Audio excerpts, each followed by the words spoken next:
বেহালার জেমসলং সরণিতে মর্মান্তিক পথ দুর্ঘটনা, মৃত দুই ডাক্তারি পড়ুয়া।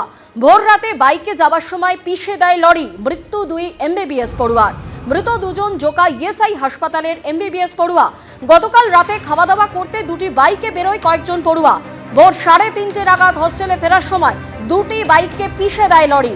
সিসি ক্যামেরায় ধরা পড়েছে দুর্ঘটনার হাড় হিম করা ছবি।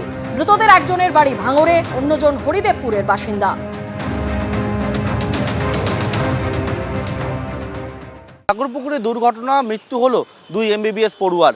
যেমনটা জানা যাচ্ছে, কয়েকজন এমবিবিএস এর পড়ুয়া তারা একসঙ্গে বন্ধুরা মিলে 3টে মোটর বাইক নিয়ে বেরিয়েছিল এবং সেখান থেকেই যখন ঠাকুরপুকুর যে থানা রয়েছে, আমরা যে জায়গায় দাঁড়িয়ে ঠাকুরপুকুর থানা এলাকায় জেমসলং সরণি পূর্বপাড়ার যে ক্রসিং, সেই জায়গায় যখন তারা মোটর বাইক নিয়ে আসছিল ভোর 3:30 নাগাদ, তখনই কিন্তু দুটি মোটর বাইক নিয়ে যখন পরপর দেখা যাচ্ছে পেছন থেকে একটা লরি চলে আসে, এসে দুটি মোটর বাইকে ধাক্কা মারে।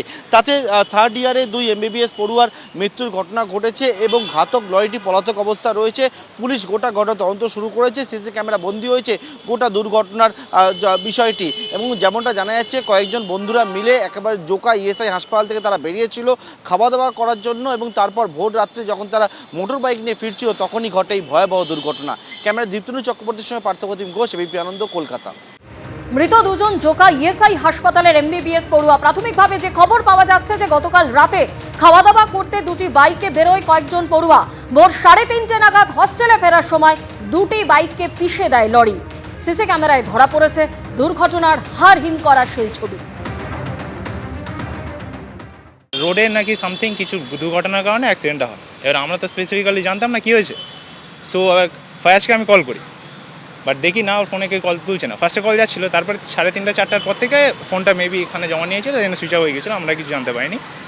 তো তাও আমি বিশ্বাস করিনি। এখানে আসলাম, আমি হসপিটালে তখন এসেছি 7টা বাজে। 7টার সময় ইএসআইতে আসলাম আমি। আসার পরে ওর ডেড বডিটা দেখার পরে বিশ্বাস করলাম যে ফায়ার্স। ফার্স্টে দেখে তো আমি শক হয়ে গেছি, কারণ কিছু চিনতে পারছিলাম না মুখ দেখে। আপনারা যাবেন, আপনারা খবর পেলে জানবেন। মানে মাথাটা পুরোপুরি ক্র্যাশ হয়ে গেছে। যত সময় লরির চাকার নিচেই মাথাটা পড়েছে, পুরো স্ম্যাশড হয়ে গেছে বলতে গেলে। পুরো মানে চেনাই যাচ্ছে না যে ওটা ফায়ার্স।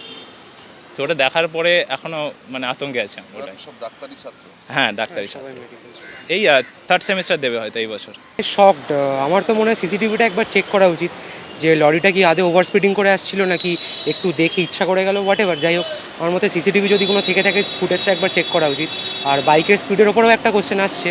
তবে যতটুকু শোনা গেছে বাইকের স্পিড 35-40 এরকম ছিল, হয়তো ওটা ওভার স্পিডিং করছিল। স্টিল লরি কীভাবে কী গেছে সেটা একবার দেখা উচিত আমার মনে হয়। এবিপি আনন্দ, এগিয়ে থাকে, এগিয়ে রাখে।